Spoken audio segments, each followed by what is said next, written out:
Ay, Diyos ko, tao, people. Bakit ganyan ka naman, sir? Sir, kung wala kang pagbayad, kung nagsawa ka na sa pakikiusap, wag mo kang magsawa.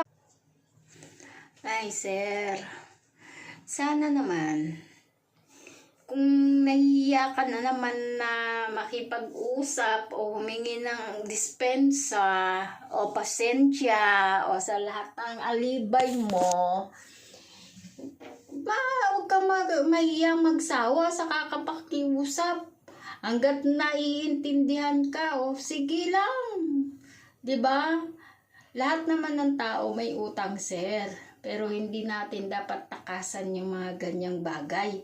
Kausapin mo lang yung tao para hindi nagagalit sa'yo kasi sobra yung pasensya binigay sa'yo, haba-haba tas ganyang gagawin mo. Huwag ganon.